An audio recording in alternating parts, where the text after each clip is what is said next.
മനുഷ്യൻ ജന്മനാ ആരാധിക്കുന്നവനാണ്.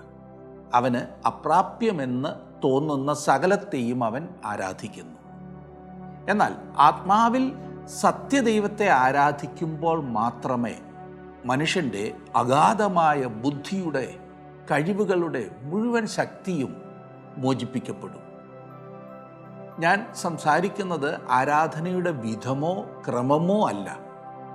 പിന്നെയോ യഥാർത്ഥ ആരാധന എന്താകുന്നു എന്നത്രേ എൻ്റെ വിഷയം.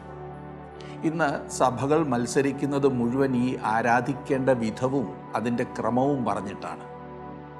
കിഴക്കോട്ട് തിരിഞ്ഞ് വേണം ആരാധിക്കേണ്ടത് എന്ന് ഒരു കൂട്ടർ വാദിക്കുമ്പോൾ, തിരിയുന്നത് എങ്ങോട്ടാണേലും സാരമില്ല, ആരാധിക്കുമ്പോൾ എഴുന്നേറ്റ് നിൽക്കണം എന്ന് വേറൊരു കൂട്ടർ ശഠിക്കുന്നു.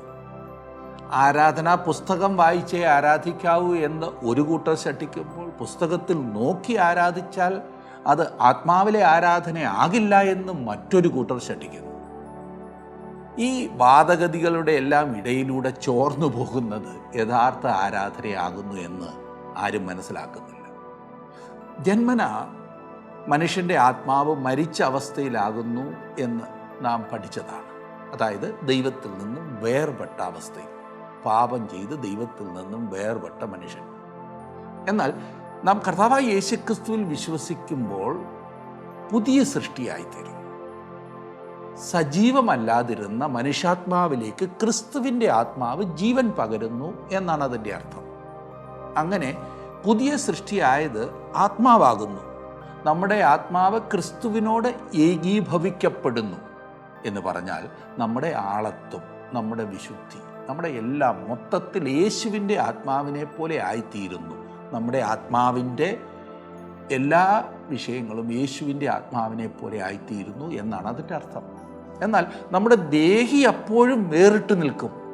ആത്മാവിൽ ആരാധിക്കുക എന്നത് ദേഹിക്ക് സ്വയം സാധിക്കില്ല. അങ്ങനെ വരുമ്പോൾ അത് ബാഹ്യപ്രകടനം മാത്രമാകും. ജഡത്തിൽ കേന്ദ്രീകരിച്ചുകൊണ്ടുള്ള പാട്ടും പ്രസംഗവും സാക്ഷ്യവും ശുശ്രൂഷകളും ആത്മാവിലല്ല, സ്വാർത്ഥ ലക്ഷ്യങ്ങൾക്ക് വേണ്ടിയിട്ടാകും. ഈ പ്രക്രിയയെ അതിമനോഹരമായി പറഞ്ഞിരിക്കുന്ന ഒരു ഭാഗമാകുന്നു റോമാലേഖനം 12-ാം അധ്യായത്തിൻ്റെ 1-2 വാക്യങ്ങൾ.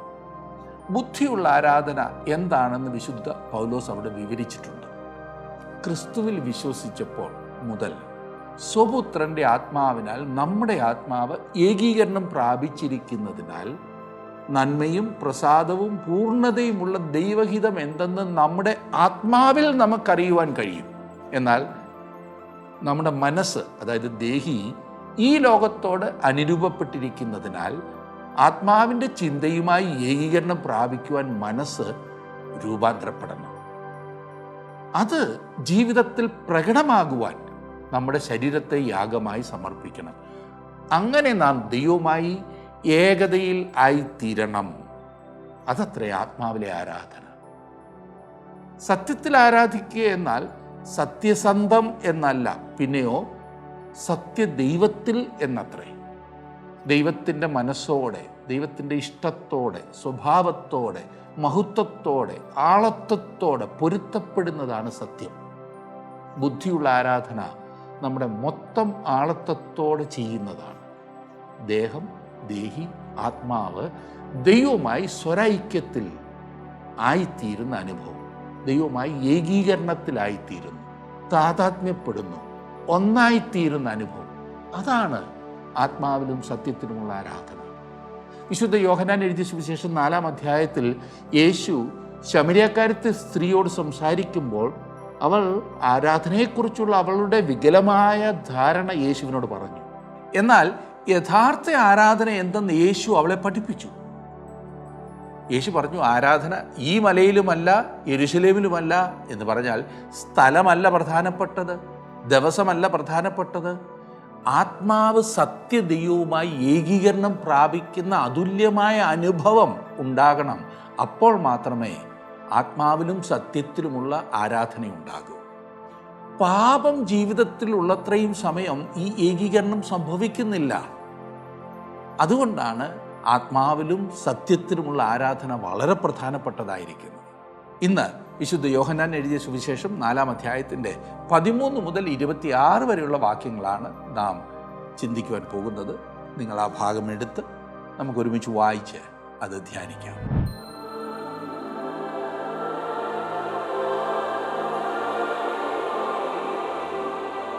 4-ാം അധ്യായത്തിൻ്റെ 12-ാം വാക്യം വരെ നാം ചിന്തിച്ചതായിരുന്നു. ഇനിയും 13 മുതലുള്ള വാക്യങ്ങൾ നമുക്ക് പഠിക്കാം. 13ഉം 14ഉം വാക്യങ്ങൾ ആദ്യം തന്നെ നമുക്ക് ശ്രദ്ധിക്കാം. 4-ാം അധ്യായത്തിൻ്റെ 13ഉം 14ഉം. യേശു അവളോട്, ഈ വെള്ളം കുടിക്കുന്നവനെല്ലാം പിന്നെയും ദാഹിക്കും. ഞാൻ കൊടുക്കുന്ന വെള്ളം കുടിക്കുന്നവനോ ഒരു നാളും ദാഹിക്കയില്ല. ഞാൻ കൊടുക്കുന്ന വെള്ളം അവനിൽ നിത്യജീവങ്കിലേക്ക് പൊങ്ങി വരുന്ന നീരുറവയായി തീരും എന്നുത്തരം പറഞ്ഞു. യാക്കോബിന്റെ കിണറ്റിലെ വെള്ളത്തെക്കുറിച്ചല്ല താൻ സംസാരിക്കുന്നത് എന്ന കാര്യം യേശു വ്യക്തമാക്കുന്നു. നേരെ മറിച്ച് അവൻ ഒരു വ്യത്യാസം ചൂണ്ടിക്കാണിക്കുവാൻ ആഗ്രഹിക്കുകയാണ്. കർത്താവ് സ്ത്രീയുടെ വാക്കുകളുടെ മറുപടി അല്ല, അവൾ ചിന്തിക്കുന്നതിന്റെ മറുപടിയാണ് നൽകുന്നത്. ശാശ്വത സംതൃപ്തി നൽകാത്ത വെള്ളവും സംതൃപ്തി നൽകി ഒരു ആത്മീക ഉറവ തന്നെ അവളിൽ ഉളവാക്കുന്ന വെള്ളവും തമ്മിലുള്ള വ്യത്യാസം യേശു വെളിപ്പെടുത്തുന്നു. ഇന്നും ജനം സംതൃപ്തിക്ക് വേണ്ടി ലോകത്തിന്റെ പിന്നാലെ ഓടി നടക്കുന്നു. അവരും ആത്മീയമായതല്ല, ശാരീരികമായതിനെയാണ് അന്വേഷിക്കുന്നത്. ആത്മീയ ജലത്തിന് വേണ്ടിയുള്ള ഒരു താല്പര്യം യേശു ഈ സ്ത്രീയുടെ ഹൃദയത്തിൽ ഉളവാക്കി. ഒരു നാളും ദാഹിക്കയില്ല എന്നതിന് ഒരിക്കലും ഒരു പ്രകാരത്തിലും ദാഹിക്കയില്ല എന്നാണ് അർത്ഥം. ദാഹിക്കയില്ല എന്ന് പറയുവാൻ കാരണം ആ ജലത്തിന്റെ ഉറവിടം ബാഹ്യമല്ല, ആന്തരികമാണ്. പരിശുദ്ധാത്മ സഹായത്തോടെ ഒരു ദൈവവൈതൽ അനുഭവിക്കുന്ന ക്രിസ്തുവിന്റെ ദാനം നമ്മുടെ ആത്മിക പ്രകൃതിയുടെ സകല ആവശ്യങ്ങളും പരിഹരിക്കുന്നു. ക്രിസ്തുവിനോടുള്ള കൂട്ടായ്മയിൽ നമ്മുടെ മനസ്സും മനസാക്ഷിയും ഹൃദയവും സ്വസ്ഥമായിത്തീരുന്നു. ക്രിസ്തുവിലെ രക്ഷയും അനുഗ്രഹങ്ങളും ഈ ആയുസ്സിലേക്ക് മാത്രമുള്ളതല്ല, നിത്യത മുഴുവൻ നമ്മെ അനുഗ്രഹിക്കുവാനുള്ളതാണ്. ദാഹിക്കുമ്പോഴൊക്കെ വെള്ളം കുടിക്കുക എന്നല്ല, ദാഹിക്കാതെ വണ്ണം ഒരു ഉറവയോ ജലസംഭരണിയോ ആയി രൂപാന്തരപ്പെടുക എന്ന ആശയമാണ് ഇവിടെയുള്ളത്. ഇന്ന് ദാഹം തീർക്കുവാൻ മനുഷ്യൻ പരക്കം പായുകയാണല്ലോ. പക്ഷേ കുടിച്ചിട്ടും കുടിച്ചിട്ടും സംതൃപ്തി വരാത്ത ഓട്ടം, പണം വാരിക്കൂട്ടുവാനുള്ള ഓട്ടം. ഇന്ന് ഇട്ടുമൂടുവാനുള്ള ധനമുണ്ട്, പക്ഷേ സംതൃപ്തിയില്ല. സുഖ സൗകര്യങ്ങൾക്ക് വേണ്ടി ഓടി ഓടി ഇന്നും സംതൃപ്തിയില്ല. ഇവിടെ ഇതാ ഒരു സ്ത്രീ ജഡീക സംതൃപ്തിക്കു വേണ്ടി അവൾ ഓടുകയാണ്. മദ്യവും മയക്കുമരുന്നുകളും ലൈംഗികത്വവും തേടിപ്പോകുന്നവർക്ക് ഇതൊരു നല്ല മാതൃകയാണ്. പക്ഷേ അവൾ ദാഹം ശമിക്കാത്തവളായി കാണപ്പെടുന്നു. സുഹൃത്തെ, അടങ്ങാത്ത ദാഹത്താൽ വലഞ്ഞിരിക്കുന്ന ഒരു വ്യക്തിയാകുന്നുവോ താങ്കൾ? നിത്യജീവന്റെ ഉറവയായ ക്രിസ്തുവിലേക്ക് കടന്നുവന്ന് സംതൃപ്തി പ്രാപിക്കൂ. 4-ാം അധ്യായത്തിന്റെ 15-ാം വാക്യത്തിൽ നാം ഇപ്രകാരം വായിക്കുന്നു. സ്ത്രീ അവനോട്, യജമാനനെ, എനിക്ക് ദാഹിക്കാതെയും ഞാൻ കോരുവാൻ ഇവിടത്തോളം വരാതെയും ഇരിക്കേണ്ടതിന് ആ വെള്ളം എനിക്ക് തരേണം എന്ന് പറഞ്ഞു. അവൾ ആത്മീയ വെള്ളത്തിനു വേണ്ടി ദാഹമുള്ളവളായി തീർന്നു. എങ്കിലും അവളുടെ ചിന്ത വീണ്ടും ആ കിണറ്റിലേക്ക് തന്നെ മടങ്ങിപ്പോകുന്നു. 16-ാം വാക്യത്തിൽ നാം വായിക്കുന്നത്, യേശു അവളോട്, പോയി ഭർത്താവിനെ വിളിച്ചുകൊണ്ടുവരിക എന്ന് പറഞ്ഞു. പോയി ഭർത്താവിനെ വിളിച്ചുകൊണ്ടുവരിക എന്ന് യേശു അവളോട് പറഞ്ഞപ്പോൾ അത് അവളെ സ്പർശിക്കുന്ന വിഷയമായിരുന്നു. അവൾ ഒരു പാപിയാണെന്ന് മനസ്സിലാക്കേണ്ടത് ആവശ്യമായിരുന്നു. വെള്ളം എല്ലാവർക്കും ലഭ്യമാണെങ്കിലും ദാഹമുണ്ടെങ്കിലേ അത് പ്രയോജനപ്പെടുകയുള്ളൂ. ആവശ്യമുണ്ടായിരിക്കേണ്ടതത്രേ. അതിനായിട്ടാണ് യേശു ഈ വിഷയത്തിലേക്ക് കടന്നത്. അലങ്കാര ഭാഷ വിട്ട് വസ്തുതയുടെ ഭീകര രൂപം ഇവിടെ തുറന്നു കാട്ടുന്നു. ജീവനുള്ള വെള്ളം കുടിക്കുന്നതിൽ അടങ്ങിയിരിക്കുന്ന ഉത്തരവാദിത്വം അവൾ വിചാരിക്കുന്നതിലും കൂടുതലാണെന്ന് യേശു അവളെ മനസ്സിലാക്കുന്നു. അവൾക്ക് ദൈവത്തോടുള്ള ബന്ധം മനുഷ്യനോട് അവൾക്കുള്ള ബന്ധത്തെ ആശ്രയിച്ചിരിക്കുന്നു. പലരും ഈ കാര്യം സൗകര്യപൂർവ്വം മറന്നുകളയുന്നു. ദൈവത്തിനു വേണ്ടി എന്ന് പറഞ്ഞ് സഹോദരവർഗത്തെ കൊന്നൊടുക്കുവാനും മനുഷ്യൻ മടിക്കുന്നില്ല. സദാചാരത്തിൽ നിന്നുളവായ മതങ്ങൾ ദൈവവും മനുഷ്യനും തമ്മിലുള്ള ബന്ധത്തിന്റെ പ്രാധാന്യം പലപ്പോഴും അവഗണിക്കുകയാണ് ചെയ്യുന്നത്. കൈ ഒന്ന് പൊക്കിയതുകൊണ്ടോ എഴുന്നേറ്റ് നിന്നതുകൊണ്ടോ ഒരു സാക്ഷി പറഞ്ഞതുകൊണ്ടോ മാത്രമായില്ല സുഹൃത്തെ. ജീവിതത്തെ ദൈവസന്നിധിയിൽ തുറന്നു കാട്ടുവാൻ തയ്യാറാണോ? തോൽവികൾ സമ്മതിക്കുവാൻ മനസ്സാണോ? നിരപ്പാകേണ്ടിടത്ത് നിരപ്പാകുവാൻ മുൻകൈയെടുക്കുമോ? കൊടുത്തു തീർക്കുവാനുള്ളത് കൊടുത്തു തീർക്കുമോ? ഉപേക്ഷിക്കേണ്ടത് ഉപേക്ഷിക്കുമോ? താൻ വച്ച നിർദ്ദേശം മൂലം അവളുടെ ഉണർത്തപ്പെട്ട വിശ്വാസം കർത്താവ് പരിശോധിക്കുകയാണ്. ഇനിയും 17ഉം 18ഉം വാക്യങ്ങളിൽ നാം വായിക്കുന്നത്, എനിക്ക് ഭർത്താവില്ല എന്ന് സ്ത്രീ അവനോട് ഉത്തരം പറഞ്ഞതിന്, എനിക്ക് ഭർത്താവില്ല എന്ന് നീ പറഞ്ഞത് ശരി. 5 ഭർത്താക്കന്മാർ നിനക്കുണ്ടായിരുന്നു, ഇപ്പോൾ ഉള്ളവനോ ഭർത്താവല്ല. നീ പറഞ്ഞത് സത്യം തന്നെ എന്ന് യേശു പറഞ്ഞു. അവൾ പറഞ്ഞത് തികച്ചും ശരിയായിരുന്നു. അവൾക്ക് 5 ഭർത്താക്കന്മാർ ഉണ്ടായിരുന്നുവെങ്കിലും യേശു അവളോട് സംസാരിക്കുന്ന ആ സമയത്ത് അവൾക്ക് ഒരു ഭർത്താവും ഉണ്ടായിരുന്നില്ല. അവൾ ഒരു മനുഷ്യനുമായി അവിഹിത ബന്ധത്തിൽ ജീവിക്കുകയായിരുന്നു. പാപത്തെ കൈകാര്യം ചെയ്തിട്ട് നാം യേശുവിന്റെ അടുത്തേക്ക് ചെല്ലണം എന്ന് നമ്മുടെ കർത്താവ് ആഗ്രഹിക്കുന്നു. അവന്റെ മുൻപിൽ എല്ലാ രഹസ്യങ്ങളും വെളിപ്പെടേണ്ടതത്രേ. ഇവിടെ ഇതാ ഒരു പാപിയായ സ്ത്രീ. അവൾ ആ പട്ടണത്തിൽ പാപമയമായ ജീവിതം നയിക്കുകയായിരുന്നു. അവൾ വാസ്തവത്തിൽ ഭയം കൊണ്ട് ഞെട്ടിപ്പോയി. എന്നാൽ ഉടനെ തന്നെ അവൾ തന്റെ വിഷയം മാറ്റുകയും മതപരമായ ചർച്ചയിലേക്ക് ശ്രദ്ധ തിരിക്കുവാൻ ശ്രമിക്കുകയും ചെയ്യുന്നു. സാധാരണ നാം എല്ലാം അങ്ങനെ തന്നെയാണല്ലോ. നമ്മുടെ തെറ്റ് കണ്ടുപിടിക്കപ്പെടും എന്ന അവസ്ഥ വന്നാൽ ഉടനെ നാം വിഷയം മാറ്റും. ഇങ്ങനെയുള്ളവർ ശരിയാകുവാൻ പ്രയാസമാണ്. ഇങ്ങനെയുള്ളവർ ഒന്നുകിൽ വലിയ ആത്മീയ സത്യങ്ങളിലേക്ക് ചർച്ച നീക്കും, അല്ലെങ്കിൽ മറ്റുള്ളവരിലെ കുറ്റം എടുത്തു കാണിച്ച് രക്ഷപ്പെടുവാൻ ശ്രമിക്കും. ഞാൻ മാത്രമാണോ തെറ്റുകാരി? വലിയ ഭക്തി പറയുന്ന ഇന്നാരുടെ സ്വഭാവം അറിയില്ലേ? അല്ലെങ്കിൽ തന്നെ എല്ലാം തികഞ്ഞവർ ആരുണ്ട്? അതല്ലെങ്കിൽ ഞാൻ ഇങ്ങനായത് ഇന്നാരുടെ കുറ്റം കൊണ്ടാണ്. അതേ സുഹൃത്തെ, മറ്റുള്ളവരുടെ കുറ്റം കണ്ടുപിടിച്ച് താങ്കളുടെ തെറ്റ് മറയ്ക്കാം എന്ന് കരുതരുത്. കൂടുതൽ ഭക്തി പറഞ്ഞ് തെറ്റ് മറയ്ക്കുവാൻ ശ്രമിക്കരുത്. ദൈവത്തിന്റെ ദാനം ആസ്വദിക്കണമെങ്കിൽ സ്വന്തം പാപത്തെക്കുറിച്ച് ആഴമായ കുറ്റബോധം ആവശ്യമാണെന്ന് അവളെ ബോധ്യപ്പെടുത്തി യേശു. കർത്താവ് അവളുടെ മനസാക്ഷിയോടാണ് ഇടപെടുന്നത്. അവൾ ഒഴിഞ്ഞു മാറുന്നത് ശ്രദ്ധിച്ചാലും. ആദ്യം ഈ ആകെ കുഴഞ്ഞവൾ പാരമ്പര്യവും പൂർവികത്വവുമാണ് ഉയർത്തിപ്പിടിച്ചത്. എന്നാൽ ഇപ്പോൾ ആരാധനയിലേക്ക് അവൾ പ്രവേശിക്കുന്നത് ശ്രദ്ധിച്ചാലും. 19ഉം 20ഉം വാക്യങ്ങളിൽ സ്ത്രീ അവനോട്, യജമാനനെ, നീ പ്രവാചകൻ എന്ന് ഞാൻ കാണുന്നു. ഞങ്ങളുടെ പിതാക്കന്മാർ ഈ മലയിൽ നമസ്കരിച്ചു വന്നു. നമസ്കരിക്കേണ്ടുന്ന സ്ഥലം യെരുശലേമിലാകുന്നു എന്ന് നിങ്ങൾ പറയുന്നു എന്ന് പറഞ്ഞു. ഇവിടെ ഇത് നല്ല മതപരമായ ചർച്ചയ്ക്കുള്ള വാദപ്രതിവാദത്തിനുള്ള വിഷയമായി ഇല്ലേ സുഹൃത്തെ? ഇന്ന് അനേകരും തങ്ങളുടെ പാപത്തെ മറയ്ക്കുന്നത് ആത്മീകമായ ചർച്ചകൾ കൊണ്ടാണ്. ഇവിടെ ഈ സ്ത്രീ ചോദിക്കുന്നത്, നീ എവിടെയാണ് ആരാധിക്കുവാൻ പോകുന്നത്? ഈ മലയിലോ യെരുശലേമിലോ? ആ കാലത്ത് വളരെയേറെ വിവാദമുയർത്തിയിരുന്ന ഒന്നായിരുന്നു അത്. മതം ചർച്ച ചെയ്യുവാനും അതിനുവേണ്ടി വാദിക്കുവാനും ഇന്ന് അനേകരുണ്ട്. എന്നാൽ അതിനനുസരിച്ച് ജീവിക്കുവാൻ അവർക്ക് ആഗ്രഹമില്ല. പാപത്തെ മറയ്ക്കുവാനുള്ള ഒരു മറയായിട്ടാണ് ഇന്ന് ആധ്യാത്മിക മണ്ഡലങ്ങളിൽ കാണുന്ന ബാഹ്യപ്രകടനങ്ങൾ ഒട്ടുമുക്കാലും ഉപയോഗിക്കുന്നത്. ഒന്നുകൂടി തെളിച്ചു പറഞ്ഞാൽ, ഒട്ടുമുക്കാലും ആചാരങ്ങൾ അത് ഏത് മതത്തിൻ്റെതാണെങ്കിലും പാപത്തെ ഉപേക്ഷിക്കുകയല്ല, മറയ്ക്കുക മാത്രമാണ്. നേരല്ലേ? എന്തിനാണ് നേർച്ച കാഴ്ചകൾ കഴിക്കുന്നത്? എന്തിനാണ് തീർത്ഥയാത്ര നടത്തുന്നത്? എന്തിനാണ് നോമ്പ് നോക്കിയത്? കഴിഞ്ഞ 40 ദിവസം ചെയ്യാതിരുന്ന സകല പാപങ്ങളും ഇന്നലെയും ഇന്നുമായി ചെയ്തില്ലേ? എന്തിനാണ് ആരാധനയ്ക്ക് പോകുന്നത്? പലരും ഉച്ചത്തിൽ പാടുന്നതും സ്തോത്രം പറയുന്നതും പോലും പാപത്തെ മൂടിവെക്കുവാനാണെന്ന് പറഞ്ഞാൽ ശരിയല്ലേ? ദൈവത്തോട് അനുസരണക്കേട് കാണിച്ച ശമൂവേൽ വന്നപ്പോൾ താൻ കൊണ്ടുവന്ന കാളകളുടെയും ആടുകളുടെയും മറ്റും ശബ്ദം വെളിയിൽ കേൾക്കാതിരിക്കുവാൻ ഉച്ചത്തിൽ വാദ്യഘോഷങ്ങൾ ഭക്തിപൂർവം മുഴക്കി. ആന്തരികമായ രൂപാന്തരമില്ലാതെ ഈ ബാഹ്യ പ്രകടനങ്ങൾ കൊണ്ടൊന്നും ഒരു പ്രയോജനവുമില്ല. നിർഭാഗ്യവശാൽ നമ്മുടെ ആരാധനാ സ്ഥലങ്ങൾ കപടഭക്തി കൊണ്ടും തിന്മയോട് പൊരുത്തപ്പെട്ടുകൊണ്ടും പാപത്തെ നേരിടുന്നതിനെ അവഗണിച്ചുകൊണ്ടും തേനിൽ മുക്കിയിരിക്കുകയാണ്. ഇന്ന് അനേകർക്കും ആരാധന എത്ര നല്ല വിനോദമാണെന്നറിയാമോ? പുതിയ വസ്ത്രം പ്രദർശിപ്പിക്കുവാൻ പറ്റിയ ഒരു സ്ഥലം, ഉറങ്ങുവാൻ ഒത്ത അന്തരീക്ഷം, 4 പേരെ കുറ്റം പറയുവാൻ പറ്റിയ സന്ദർഭം.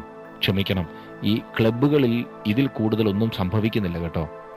അതേ സുഹൃത്തെ, 4000 വർഷങ്ങൾക്ക് മുൻപ് മോവാബ്യർ ചെയ്ത പാപത്തെക്കുറിച്ച് പ്രസംഗിക്കുവാൻ എളുപ്പമാണ്. എന്നാൽ നമ്മുടെ ഇന്നത്തെ പാപത്തിന്റെ കാര്യം എന്താണ്? പാപത്തെക്കുറിച്ച് പ്രസംഗിക്കുവാൻ പലരും ഭയപ്പെടുന്നു. അവരെ കുറ്റം പറഞ്ഞതുകൊണ്ട് കാര്യമില്ല. അങ്ങനെയുള്ളവർക്ക് എന്നും സ്ഥലമാറ്റമായിരിക്കുമല്ലോ പാപത്തെക്കുറിച്ച് എന്നും പ്രസംഗിക്കുവാൻ പോയാൽ. ഒരിടത്ത് തന്നെ താമസിച്ച് മുഷിയേണ്ടി വരില്ല എന്ന് ചുരുക്കം. ഒരു ദൈവദാസൻ പറഞ്ഞു, ഒരാൾ പ്രസംഗിക്കുകയും ഒരാൾ മാത്രം കേൾക്കുവാൻ ഉണ്ടായിരിക്കുകയും ചെയ്യുന്ന സഭയാണ് എനിക്കിഷ്ടം. കാരണം നീ ആകുന്നു ആ മനുഷ്യൻ എന്ന് പ്രസംഗകൻ പറയുമ്പോൾ അത് മറ്റാരെയും കുറിച്ചല്ല എന്ന് കേൾക്കുന്ന ആളിന് ഉറപ്പാകുമല്ലോ. പലരും സോപ്പിട്ട് വിടുവാനാണ് ഇഷ്ടപ്പെടുന്നത്. കള്ളക്കച്ചവടത്തിനെതിരെ ഞാൻ പ്രസംഗിച്ചാൽ എൻ്റെ സഭയിൽ ഏറ്റവും അധികം സംഭാവന തരുന്ന ഇന്നാര് പിണങ്ങിയാൽ പിന്നെ എങ്ങനെ കാര്യം നടക്കും? കൈക്കൂലി വാങ്ങുന്നതിനെതിരെ ഞാൻ പ്രസംഗിച്ചാൽ ഇന്നാര് തരുന്ന ദശാംശം കുറയുമല്ലോ. അതെ, പാപത്തെ കൈകാര്യം ചെയ്യാത്തതാണ് ഇന്നത്തെ സഭയുടെ പ്രശ്നം. ആവശ്യമില്ലാത്തതെല്ലാം പറയും. ഞങ്ങളാ ശരി, മറ്റുള്ളവരെല്ലാം തെറ്റാണ്, ഞങ്ങളുടെ കൂട്ടത്തിൽ വന്നാലേ സ്വർഗത്തിൽ പോകൂ. ഇതൊക്കെയല്ലേ ഇന്നത്തെ പ്രസംഗ വിഷയങ്ങൾ? ദൈവവചനപ്രകാരം പാപത്തെ കൈകാര്യം ചെയ്യുവാൻ ദൈവം നമ്മെക്കുറിച്ച് ആഗ്രഹിക്കുന്നു. ഇങ്ങനെ പ്രസംഗിച്ചാൽ തങ്ങളുടെ തെറ്റുകളിൽ നിന്നും മറ്റുള്ളവരുടെ ശ്രദ്ധയെ തിരിക്കുവാൻ പ്രസംഗകനെയും പ്രസംഗത്തെയും വിമർശിക്കുന്ന ഒരു ചെറിയ കൂട്ടം അതിവിശുദ്ധന്മാർ ഉണ്ടാകും എന്നത് തീർച്ചയാണ്. അവർ ചോദിക്കുന്ന ചില ചോദ്യങ്ങൾ ഞാൻ നേരത്തെ പറഞ്ഞല്ലോ. എല്ലാവരും എന്നാ പരിശുദ്ധന്മാരാണോ? ഇന്ന ഉപദേശിയുടെ മകൻ ഇന്നതുപോലെയല്ലേ ജീവിക്കുന്നത്? എൻ്റെ കയ്യിലുള്ള തെറ്റ് എനിക്കറിയാം, ഞാനത് എന്നും ഏറ്റുപറഞ്ഞ് ക്ഷമ പ്രാപിക്കുന്നുണ്ട്. ഇങ്ങനെ പറയുന്നവർ വളരെ കാര്യമായി ആധ്യാത്മിക കാര്യങ്ങളിൽ ഇടപെടുവാൻ തന്നെയാണ് ആഗ്രഹിക്കുന്നത്. എന്ത് ചെലവ് ചെയ്തും സഭയിലെ ഉയർന്ന സ്ഥാനങ്ങളിൽ കയറിപ്പറ്റും. ഇന്ന് സഭയിലെ സ്ഥാനങ്ങൾക്കും വോട്ട് പിടിക്കലാണല്ലോ. സഭ ഭരിക്കുവാൻ തയ്യാറാണ്, എന്നാൽ തങ്ങളുടെ ജീവിതത്തിലെ പാപത്തെ കൈകാര്യം ചെയ്യുവാൻ ഒരുക്കമല്ല. വ്യക്തിപരമായ പാപത്തെ നമ്മുടെ കർത്താവ് അവഗണിക്കുകയോ മറികടക്കുകയോ ചെയ്യുന്നില്ല. താങ്കൾക്ക് വാസ്തവമായി സംശയങ്ങളോ ചോദ്യങ്ങളോ ഉണ്ടെന്നാൽ നമ്മുടെ കർത്താവ് അതിന്റെ ഉത്തരവും താങ്കൾക്ക് വെളിപ്പെടുത്തി തരും. ഈ സ്ത്രീ ഉന്നയിച്ച ചോദ്യത്തെ ആധാരമാക്കി യേശു കർത്താവ് അവളോട് ഇടപെട്ടു. 21 22 വാക്യങ്ങളിൽ നാം കാണുന്നത്, യേശു അവളോട് പറഞ്ഞത്, സ്ത്രീയെ, എന്റെ വാക്ക് വിശ്വസിക്ക. നിങ്ങൾ പിതാവിനെ നമസ്കരിക്കുന്നത് ഈ മലയിലുമല്ല യെരുശലേമിലുമല്ല എന്നുള്ള നാഴിക വരുന്നു. നിങ്ങൾ അറിയാത്തതിനെ നമസ്കരിക്കുന്നു, ഞങ്ങളോ അറിയുന്നതിനെ നമസ്കരിക്കുന്നു. രക്ഷ യഹൂദന്മാരുടെ ഇടയിൽ നിന്നല്ലോ വരുന്നത്. ഇതാ ഈ പറഞ്ഞതിനേക്കാളൊക്കെ രസകരമായൊരു സംശയം.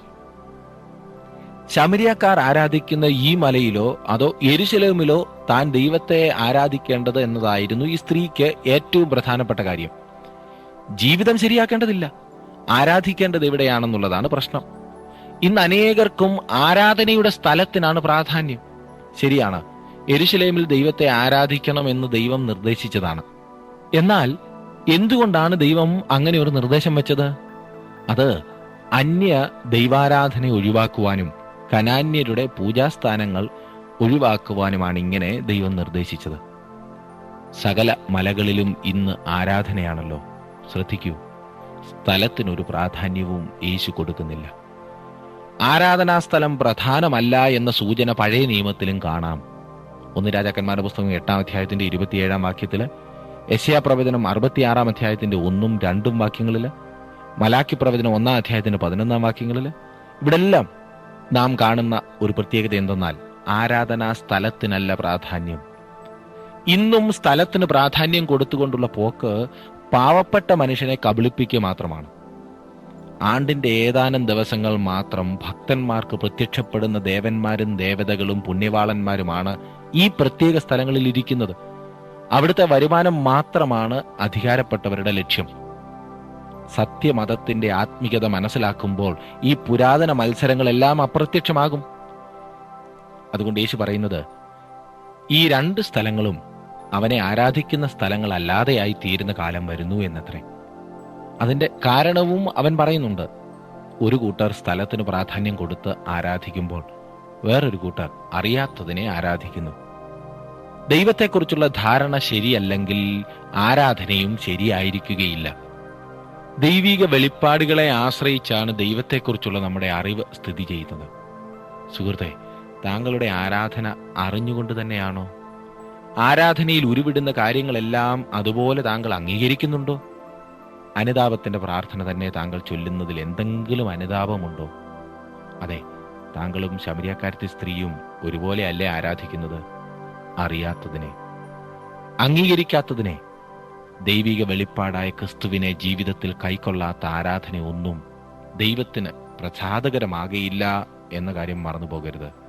ഇനിയും 23 24 വാക്യങ്ങൾ നാം വായിക്കുന്നത്, സത്യനമസ്കാരികൾ പിതാവിനെ ആത്മാവിലും സത്യത്തിലും നമസ്കരിക്കുന്ന നാഴിക വരുന്നു, ഇപ്പോൾ വന്നുമിരിക്കുന്നു. തന്നെ നമസ്കരിക്കുന്നവർ ഇങ്ങനെയുള്ളവർ ആയിരിക്കണം എന്ന് പിതാവ് ഇച്ഛിക്കുന്നു. ദൈവം ആത്മാവാകുന്നു. അവനെ നമസ്കരിക്കുന്നവർ ആത്മാവിലും സത്യത്തിലും നമസ്കരിക്കണം. ദൈവം ആത്മാവാകുന്നു. അതിനാൽ ദൈവത്തെ എവിടെ നിങ്ങൾ ആരാധിക്കുന്നു എന്ന കാര്യം അപ്രസക്തമാണ്. എവിടെ ആരാധിക്കുന്നു എന്നുള്ളതല്ല, പിന്നെയോ എങ്ങനെ ആരാധിക്കുന്നു എന്നതത്രേ പ്രധാനപ്പെട്ട സംഗതി. കർത്താവ് വളരെ വ്യക്തമായി ഈ ശമര്യക്കാരത്തെ സ്ത്രീക്ക് മനസ്സിലാക്കി കൊടുത്ത ഒരു വസ്തുതയാണത്. ദൈവം ആത്മാവാകുന്നു. നീ അവനെ ആരാധിക്കുന്നതിന് വേണ്ടി ഇവിടെയും അവിടെയും ഓടി നടക്കേണ്ട കാര്യമൊന്നുമില്ല. സത്യനമസ്കാരികൾ അവനെ ആത്മാവിലും സത്യത്തിലും നമസ്കരിക്കുന്നു എന്നത്രേ യേശു കർത്താവ് പറഞ്ഞത്. സത്യനമസ്കാരികൾ എന്ന ഈ വാക്ക് പുതിയ നിയമത്തിൽ ഇവിടെ മാത്രമേ ഉള്ളൂ. സാക്ഷാൽ സത്യം എന്നാൽ ആദർശപരമായത് എന്ന അർത്ഥം പറയാം. ഇവിടെ ഇതാ ആരാധനയുടെ സ്ഥലത്തിൽ നിന്നും ആരാധനയുടെ വിഷയം എന്നതിലേക്കും തുടർന്ന് ആരാധനയുടെ വിധത്തിലേക്കും ഉയരുന്നു. യഹൂദ മതത്തിലേത് അക്ഷരത്തിന്റെ ആരാധനയായിരുന്നു, ആത്മാവിന്റെ ആരാധനയല്ലായിരുന്നു. ശമര്യ മതത്തിലേത് സത്യത്തിലായിരുന്നില്ല, ഭോഷ്കിന്റെ ആരാധനയായിരുന്നു. ആരാധന ബാഹ്യവും കർമ്മോചാരപരവും എന്നതിനേക്കാൾ ആന്തരികവും ആത്മീകവും ആയിരിക്കണം എന്ന് യേശു കർത്താവ് പഠിപ്പിച്ചു. ആരെങ്കിലും എഴുതി വെച്ചതുകൊണ്ടോ ആരെയെങ്കിലും അനുകരിച്ചോ ആകരുത് നമ്മുടെ ആരാധന. അധരം കൊണ്ട് മാത്രം ആരാധിക്കുന്നതിനെ പഴയ നിയമത്തിലും ശാസിച്ചിരുന്നു. ഈ ജനം അധരം കൊണ്ട് എന്നെ ബഹുമാനിക്കുന്നു, അവരുടെ ഹൃദയം എങ്കിൽ നിന്നും അകന്നിരിക്കുന്നു എന്ന് പ്രവാചകനിലൂടെ ദൈവം കൽപ്പിച്ചു. ആരാധന ഹൃദയംഗമായിരിക്കണം. ആവർത്തന പുസ്തകം 6-ാം അധ്യായത്തിന്റെ 4-ാം വാക്യത്തിൽ അതാണ് പറയുന്നത്. അനുസരണമില്ലാത്ത ആരാധന പ്രയോജനരഹിതമാകുന്നു എന്ന് 1 ശമൂവേലിന്റെ പുസ്തകം 15-ാം അധ്യായത്തിന്റെ 22-ാം വാക്യത്തിൽ പറയുന്നു. വസ്ത്രമല്ല, ഹൃദയം കീറിയുള്ള ആരാധനയ്ക്കാണ് ദൈവം പ്രാധാന്യം കൊടുക്കുന്നത് എന്ന് യോവേൽ പ്രവാചകൻ പറയുന്നു. എന്ന് പറഞ്ഞാൽ ആത്മാർത്ഥമായ അനുതാപമില്ലാതെ പള്ളിക്ക് ചുറ്റും ഉരുണ്ടാലും ഇഷ്ടിക ചുമ്മിക്കൊണ്ട് നടന്നാലും ചെരുപ്പിടാതെ മൈലുകൾ നടന്നാലും ദേഹത്തു മുറിവേൽപ്പിച്ചാലും ഒരു പ്രയോജനവുമില്ല. ആന്തരിക നീതിയോടുള്ള ആരാധനയെക്കുറിച്ച് ആമോസ് 5-ാം അധ്യായത്തിന്റെ 2 മുതൽ 24 വരെ പറയുന്നു. അതെ, ആരാധന സത്യത്തിലും ഹൃദയംഗവുമായിരിക്കണം. ആരാധന സത്യത്തിലും ആത്മാവിലുമായിരിക്കണമെന്ന് പറയുന്നതിനാൽ ഉറക്കപ്പാടുകയും പ്രസംഗിക്കുകയും പ്രാർത്ഥിക്കുകയും ചെയ്യുമ്പോൾ മാത്രമേ ആത്മാവിലാകൂ എന്ന് ചിന്തിക്കുന്നതും തെറ്റാണ്. അങ്ങനെ ആരാധിച്ചാൽ എന്തെങ്കിലും കുഴപ്പമുണ്ട് എന്നല്ല ഇവിടെ ഉദ്ദേശിച്ചിരിക്കുന്നത്. പക്ഷേ സത്യത്തിലും ഹൃദയംഗവുമായുള്ള ആരാധനയാണ് ഇവിടുത്തെ വിഷയം. മനുഷ്യന്റെ ആളത്വത്തിന്റെ കേന്ദ്രമാണ് ആത്മാവ്. ആത്മാവും ദൈവവുമായുള്ള സംസർഗമാണ് ആരാധനയുടെ രഹസ്യം. ഈ ആരാധനയ്ക്ക് നമ്മുടെ ആത്മാവിനെ ശക്തീകരിക്കുന്നത് ദൈവത്തിന്റെ പരിശുദ്ധാത്മാവാകുന്നു എന്നുള്ളത് സത്യമാണ്. ആത്മാവിൽ മാത്രമല്ല, ആരാധന സത്യത്തിലുമായിരിക്കണം. ദൈവം വെളിപ്പെടുത്തിയിരിക്കുന്ന സത്യത്തിനനുസരിച്ച് ആരാധനാ വിഷയത്തിന് യോഗ്യമായ നിലയിൽ ആരാധിക്കണം. ആരാധനാ വിഷയം എന്താണെന്ന് ഞാൻ നേരത്തെ പറഞ്ഞല്ലോ. ക്രിസ്തുവിനെയാണ് നാം ആരാധിക്കുന്നത്, ദൈവത്തെയാണ് നാം ആരാധിക്കുന്നത്. ആരാധിക്കുന്നത് പിതാവിനെയാണ്. അതിനാൽ യേശുക്രിസ്തുവിനെ കൈക്കൊണ്ട് ദൈവമക്കളായവർ ആണ് ആരാധിക്കേണ്ടത് എന്ന് വ്യക്തമാണ്. ദൈവത്തെ കേവലം സൃഷ്ടാവായി ആരാധിക്കുന്ന കാര്യമല്ല, ക്രിസ്തുവിലെ വീണ്ടെടുപ്പിന്റെ അടിസ്ഥാനത്തിൽ ആരാധിക്കുന്ന കാര്യമാണ് ഇവിടെ പറയുന്നത്. അതാണ് പുതിയ നിയമ ആരാധന. അവനെ സത്യത്തിൽ ആരാധിക്കണം, അജ്ഞതയിലല്ല, അന്ധവിശ്വാസത്തിലല്ല, വിഭാഗീയ ചിന്താഗതിയിലുമല്ല. ആരാധനയുടെ വിഷയമാണ് ആരാധനയുടെ വിധം നിർണയിക്കേണ്ടത്. പിതാവ് എന്നതിൽ നിന്ന് ദൈവം എന്നതിലേക്കുള്ള മാറ്റം ശ്രദ്ധേയമാണ്. ദൈവം ആത്മാവാകുന്നു എന്ന് മാത്രം ധരിച്ചാലും നാം ബഹുമാനിച്ചേക്കാം, എന്നാൽ സ്നേഹിക്കുകയില്ല. പിതാവാണെന്ന് മാത്രം ധരിച്ചാൽ ദൈവമഹത്വത്തിന് ചേരാത്ത നിലയിൽ ചിന്തിച്ചു പോകും. ആത്മാവെന്നത് ദൈവത്തിന്റെ ഔന്നത്യത്തെയും പിതാവെന്നത് ആളത്വത്തെയും സൂചിപ്പിക്കുന്നു. 25-ാം വാക്യത്തിൽ നാം വായിക്കുന്നത്, സ്ത്രീ അവനോട്, മശിഹ എന്ന് വെച്ചാൽ ക്രിസ്തു വരുന്നു എന്ന് ഞാൻ അറിയുന്നു. അവൻ വരുമ്പോൾ സകലവും അറിയിച്ചു തരും എന്ന് പറഞ്ഞു. ശമരിയാക്കാർ പോലും മശിഹായുടെ വരവ് പ്രതീക്ഷിച്ചിരുന്നു എന്ന കാര്യം ശ്രദ്ധേയമാത്രേ. ഇന്ന് ക്രിസ്തുവിന്റെ രണ്ടാമത്തെ വരവിനെ സംശയിക്കുന്ന അനേകം സഭാംഗങ്ങളുണ്ട് എന്നത് ദുഃഖകരമായൊരു സത്യമാണ്. ഇത് വളരെ നിർഭാഗ്യകരമാകുന്നു.